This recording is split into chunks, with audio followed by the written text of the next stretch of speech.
They told the busboy to remove me like a broken chair.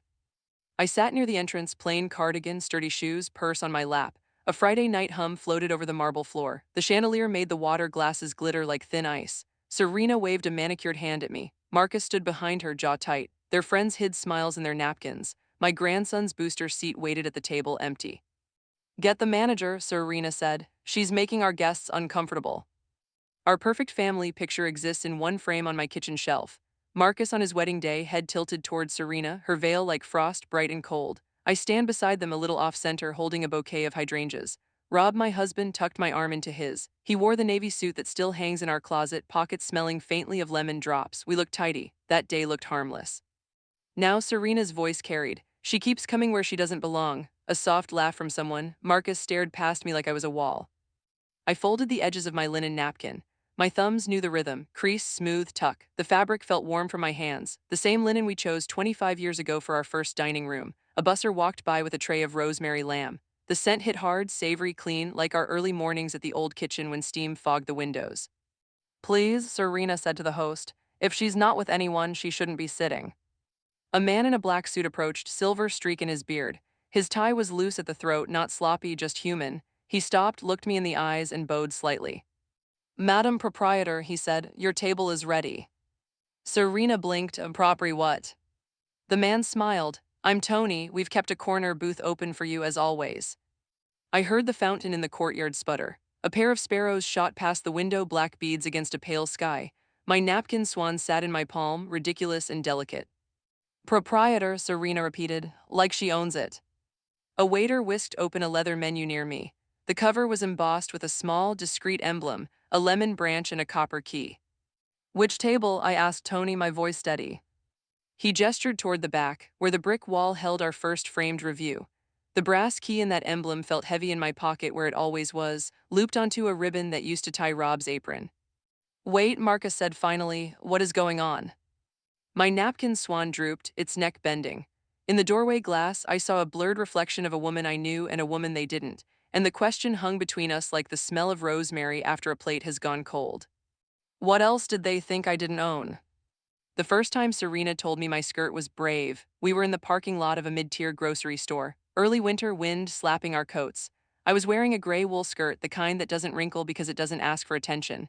She looked at it, smiled sweetly, and said, so brave. I laughed because the word sounded like a compliment searching for an insult.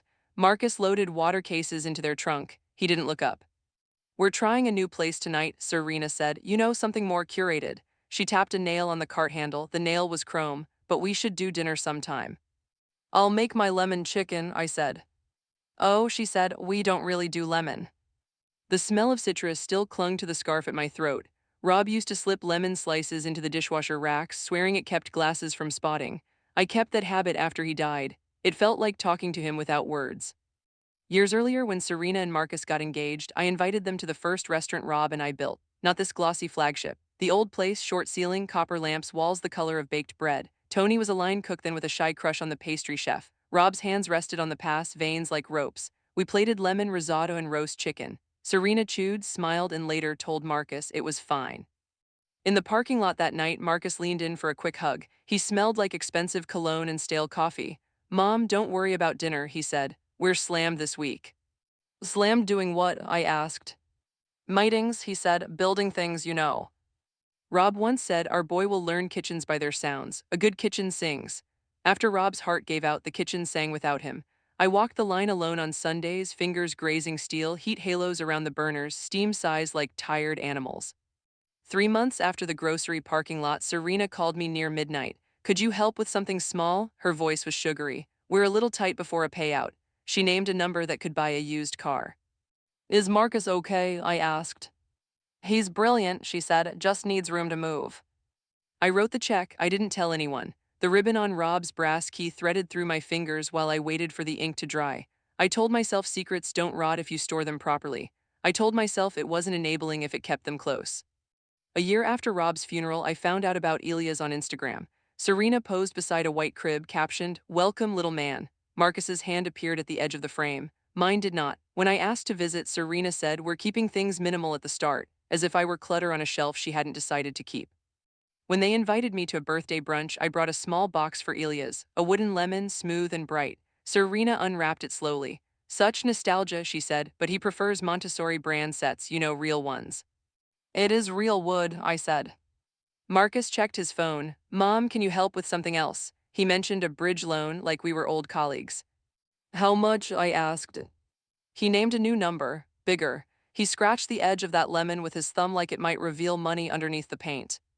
I wrote another check. Rob's brass key sat beside the pen. The ribbon was frayed now, but the metal kept its weight.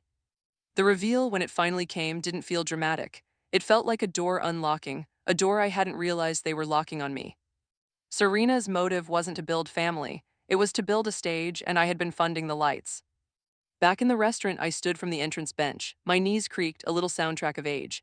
Tony dipped his head toward the corner booth. The investors were already seated there. I recognized one from a glossy magazine profile, sleek hair, sharp nose, the kind of woman who can chew glass and call it candy. Her name was Anya. There were three others, their coats hung on the brass rack like quiet guards.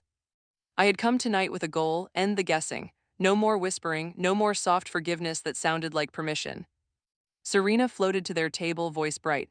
So sorry for the little hiccup, she said, glancing at me. We're actually meeting elsewhere, but we stopped here for, well, she laughed. Anya's eyes flicked from Serena to Tony to me. And you are? Family, Serena said, extended. My phone vibrated. A message from Farah, the private investigator I'd hired after waking at 3 a.m. to a knot in my chest that wouldn't loosen. She had a calm voice and clean, patient eyes. Her texts were always precise. Transfer logs confirmed, investor funds diverted to personal accounts. Screenshots ready. Also, Elia's donation campaign withdrawals traced. Call if needed. I slid the phone back into my purse, the leather warm from my hands. My thumb brushed the ribbon on the brass key. The kitchen door swung open and shut, shadows of cooks moved like precise dancers. Garlic and butter rode the air, generous and forgiving. Marcus, I said, can we talk? After, he said, we have a presentation. We'll be quick, I said. He breathed through his nose. Mom plays. The host tapped Tony's elbow. We have a waiting list, he whispered. A couple stood near the bar, the woman's coat bright yellow like citrons. Her heels clicked a short rhythm. The sound made me think of Rob's spoon on pot rims. Tap, tap, taste. We're on a timeline, Serena told the investors. Our other venue expects us at 8, but since we're here, maybe we can show you a sample of our brand. Tony's mouth tightened. Your brand was built here, he said softly. Serena laughed, not that brand. I set my purse on the booth. Let's do it, I said to Tony, now. He nodded once and lifted a small brass bell from under the host's stand. He struck it lightly. The sound was bright and clean. Conversations paused. Forks stopped midair. Our servers turned subtly toward us like the restaurant itself exhaled. Welcome, Tony said, voice carrying without strain. We have a small announcement before dinner service. Serena's eyebrows flew up. Excuse me. Anya leaned back, suddenly attentive. A busser slipped a folder into my hand. Cream paper, my name embossed in the corner in tiny letters.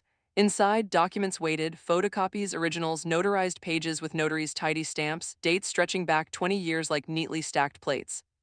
Who else has the right to ring a bell? I lifted my chin. I'm a leaner, I said, and every stove in the kitchen hummed like a low chord. And I chose the public reveal that can't be undone. I'm a leaner, I said again, Madam Proprietor if we're being formal. A ripple ran through the room, not a gasp, something quieter, the sound of people changing their minds. Serena barked a single laugh. Of what? The hostess podium.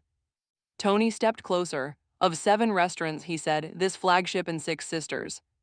Don't be absurd, Serena said. She looked at Marcus for backup. He stared at the tablecloth as if the weave might tell him what to do. I slid the first document onto the table. A deed, the copper key emblem at the top right, Rob's cursive beside mine. The paper edges were soft from the years. My fingertips remembered where the notary stamped it in a little office that smelled like coffee and toner. Anya leaned forward. Well, that's interesting. Serena reached for the paper like she might tear it. Anya's hand came down first, quick. Let her speak, she said. I felt the mahogany under my palm, polished, smooth, warm from the lights. My throat wanted to tighten. I swallowed and kept going. This place was our third, I said. Rob and I opened the first one with money from a pickup truck sale and a loan from a friend with a laugh like a foghorn. He made us promise never to buy fake flowers. I kept that promise. A server wheeled by with a cart of mint ice citrus. The scent lifted, cool and clean. Somewhere behind us, the dishwasher rattled and settled. After Rob died, I said, I kept everything simple. He liked it that way, I did too. I didn't wear the wealth because I didn't need to. I thought love would see me anyway. Serena rolled her eyes. Is this a TED Talk? Marcus finally looked up. His eyes were red at the edges. A few months ago, I said, I learned I wasn't seeing things. A woman named Farah helped me look.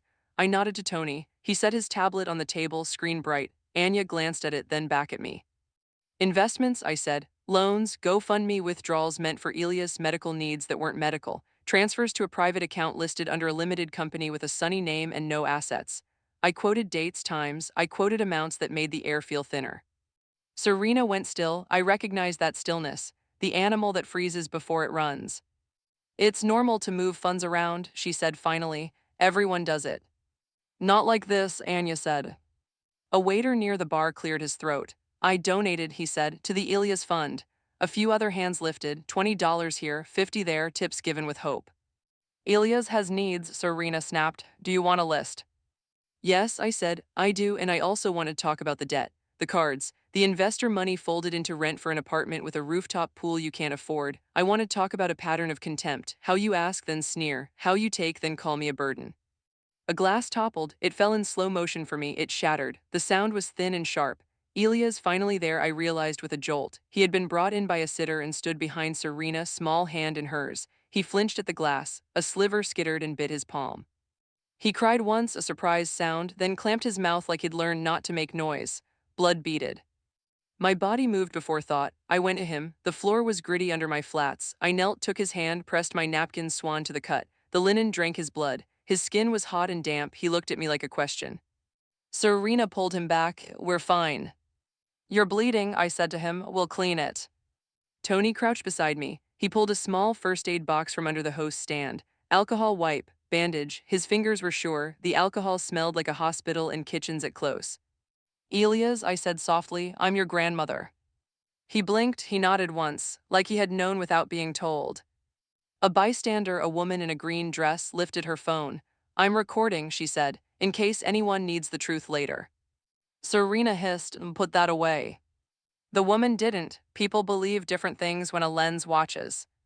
I slid another paper onto the table. This is a change to my will, I said, dated last month, countersigned by counsel, key points highlighted. Marcus's breath hitched. The modest house and $10,000 go to you, Marcus, I said. Everything else, restaurants, accounts, goes to the people who built them and to charities Rob loved. And a protected trust for Elias, ironclad, you can't touch it, not for trips, not for influencers who sell you watches you can't afford, not for another fake fund. Serena's face hardened. You can't do that. I can, I said, and I did. Anya's voice was gentle. If you have the documents, Alina, now would be a good time. I put the final folder down. Contracts, ownership, trust formation. A letter from my lawyer summarizing the day's announcement, notarized and sealed, ready to be emailed to every investor here by Tony's quick hand. The undeniable piece of proof came from Tony's pocket. The original LLC operating agreement with my name alone, and Rob's signature like a memory that never forgot me. We took Elias to the clinic around the corner because blood is simple before it becomes symbolic. The hall lights hummed. The walls were chalk white. Everything smelled like sanitizer and the faint sweetness of old adhesive. I could feel the weight of my cardigan, the friction of wool at my wrists. The nurse dabbed Elias' palm with saline. He flinched, then watched with grave interest. The bandage was printed with small blue rockets. He traced one solemn. You did great, the nurse said. Small cut, no stitches. Tony waited in the hall. Anya came too because she said she hated unfinished stories and she needed clean facts for her partners. Serena refused to step inside the clinic room. Marcus sat on a plastic chair by the water dispenser, elbows on knees, hands clasped like a boy waiting for detention to end. A doctor glanced at Elias' chart. He's okay, he said, but he looks tired. How's he sleeping? Fine, Serena said from the doorway. He's always fine. Elias laid his head against my arm. His hair smelled like apple shampoo. The weight of his trust made something in my ribs ache and open. While we waited for the discharge form, I spread the documents on a small side table. The surface was pocked and slightly sticky, clean enough but used. The fluorescent light made the paper edges glow like halos. We cross-checked timelines. Tony retrieved a copy of our reservation logs. Anya scrolled through emails on her phone. Farah called in with a brisk, careful voice. January 12th, she said. Marcus requested 500,000 for a concept called Lemon Day. Investor pitch deck pulled from Canva, photos lifted. On January 13th, 75,000 arrived from a private investor. On January 15th, funds moved to Helena Sun LLC. Helena Sun is Serena alone. Serena stared at a poster of hand-washing steps. Step 3, Step 4, Step 5. Soap bubbles printed like coins. February 2nd, Farah said, GoFundMe for Elias therapeutic program launches. Instagram stories show a child gym, money withdrawn within 48 hours. Routing number matches Helena Sun LLC. I looked at Elias. Did you go to a special gym? I asked. He frowned. We go to the mall, he said quietly. Marcus put his face in his hands. His shoulders jerked once, then settled. March 1st, Farah continued. Serena leases a Mercedes. March 4th, 3 nights at the Estrella. March 6th, a watch purchase. March 12th, rent paid late but covered. The doctor handed me the discharge note. The paper's edge rasped my fingertips. Watch for signs of infection, he said. Keep it dry tonight. Thank you, I said. Tony leaned against the door frame. There's an investor dinner scheduled for 8, he said. Security can escort anyone you wish out or in. We're not leaving, Serena said. We have our own funding. Anya raised an eyebrow. Do you? She said. Someone always lies, someone always protects, someone always cracks. I lied, Marcus said suddenly. He lifted his head, looked at me, then at his shoes. About the amounts, about everything, I thought I could fix it before you knew. I thought the restaurant world was about pretending big until you are big. Who told you that? I asked. He didn't answer. I protected him, Serena said. Her voice was sharp enough to cut the air. Because he is brilliant and the world is stupid and slow. Who cracked the GoFundMe? Anya asked. Serena's gaze flicked at Elias, then at me. It was me, she said. He needed a tutor and better clothes and experiences. He deserves a life that looks like something. I held up a single receipt. It wasn't for a tutor. It was for a limited edition handbag with a gold chain thick as rope. The timestamp, same hour as a Please Help Us story with gray filters and sad piano music. The document that pointed to one person was simpler than I expected. The Helena Sun LLC paperwork, signature block neat and smug, Serena's alone. An ally can look like a man with flour on his sleeve. Tony closed the clinic door behind us. I'll back you, he said, because kindness built this place and I know whose hands did the building. We returned to the restaurant, quiet now between waves of service. The chandeliers hummed, the air held steak and time. Anya's partners had arrived. They were not the sort who liked messes or maybes. In the private dining room, Serena started fast. This is a family issue, she said. It has nothing to do with the business plan. Anya nodded toward me. This, she said, is about trust, which has everything to do with business. Private confrontation found us in a narrow hallway lined with framed black and white photos. Rob in a white apron, me on a stool shelling peas, a young Tony flowered up to his elbows. The wall caught the dim light and turned it soft. Marcus stopped. Mom, he said, if you say all this, there's no going back. I know, I said. He looked at his shoes. Serena said. Serena appeared beside him. I said we can rebuild without you, she said. We can get other money, we can make a brand that looks better. I kept my voice even. The moral cost is this, I said. Protect family with a lie or say the truth and blow up what's left. If I lie, I lose myself. If I tell the truth, I lose you. I wish I could keep both. He swallowed. I don't want your money, he said, which wasn't true not yet, but maybe it could be later. You want me, I said. He nodded, the smallest movement, like admitting a secret to himself. Consequence lands like a dropped pan, loud, final, ringing after it hits. In the dining room, I faced the investors. I won't fund Marcus and Serena's project, I said. I will not co-sign loans, I won't smooth this over. Here are the documents. Tony handed around the copies. If you invest with them, do so with open eyes. Anya flipped through pages, expression calm. We're out, she said. Her partners agreed. One offered a tight smile that meant nothing. Serena's mouth was a thin slash. You've ruined us, she said. No, I said. You did that when you decided a staged life mattered more than a real one. Marcus stared at the brass key on the folder. He reached for it, then put his hand down. What do I inherit? He asked finally. He said it without heat, only math. Your childhood home, I said, and $10,000. Okay, he said, voice frayed. Serena laughed without humor. We'll sue. You can try, I said, but we documented everything. He looked up at me again. A small boy flickered behind the man. What about Elias? A trust, I said. Protected, education only. We'll set up visitation in a way that respects him, not the pictures. The decision that set the finale wasn't my will or their fear. It was my boundary. I said it like a fence with a gate only respect could open. I'm done funding disrespect, I said. You want me, not my wallet, prove it. Practical outcomes are unglamorous, that's why they work. Marcus sold the Merceds. They moved to a smaller apartment that smelled like fresh paint and old carpet. He took a job managing a bakery at dawn, flour under his nails. Real work makes different kinds of calluses. He started therapy with a man who looked like a retired swimmer and said slow like it was a kind word. Serena surprised me. She quit 3 brand ambassadorships that looked glossy and paid shallow. She showed up at a community kitchen our restaurants had supported for years, hair in a plain ponytail, hands steady with ladles. She didn't post for 3 months. That silence mattered more than any caption. I set up the trust with our lawyer. Ironclad. Education, healthcare, sober contingencies. Weekly reports to a third party. The first deposit went through on a cold morning while the kettle whistled and the window collected beads of condensation like pearls.